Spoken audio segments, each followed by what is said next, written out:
So in my criminal cases, the a great impact I feel like I make is related to when people come in and they are very down in the dumps. They feel like their life is over, and um, working on these cases and finding the right evidence and seeing what loopholes there are.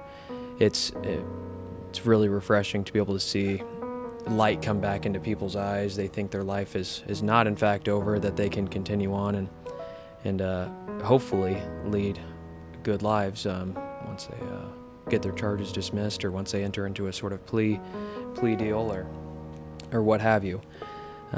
Sometimes just not going into prison.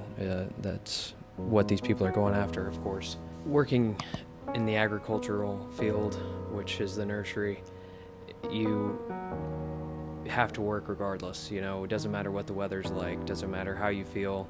You have to get up at the crack of dawn, and you have to work till the sun goes down. It has definitely helped push into any amount of work ethic I need in any avenue of life. No matter how you felt, you need to get out there, you need to be able to get your job done. And that's what has definitely helped translate into my law practice. It doesn't matter what sort of information is against you, go find out what you can do to combat that.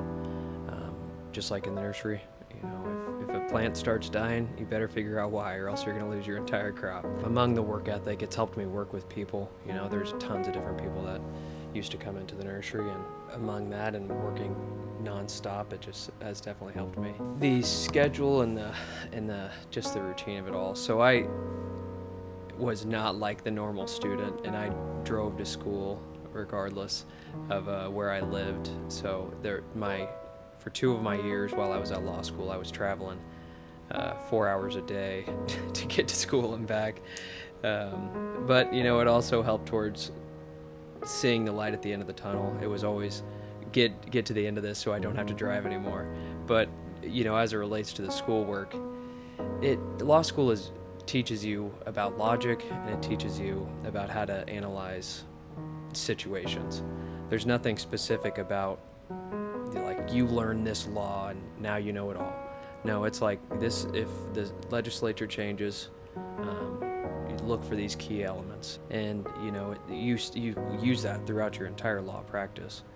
You always have to use logic, and you always have to be able to be on your toes to see what new legislation's coming out. Since I graduated, I graduated back in 2018, and just Illinois has had significant differences. So I interned there and for a year when I was at law school, and then I worked there for 4 years afterwards, 3 or 4 years.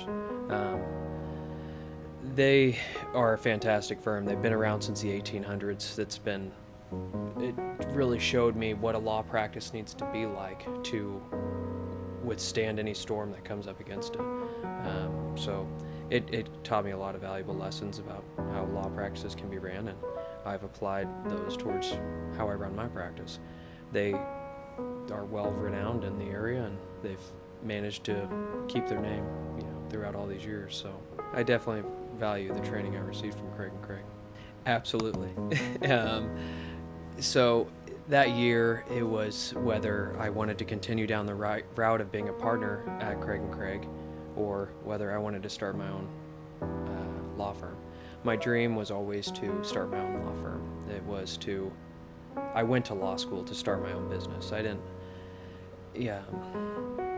There was nothing wrong with Craig & Craig, that I could have been a partner there, but I just saw my life taking a different path. My wife, Alexis, was incredibly supportive throughout the entire transition.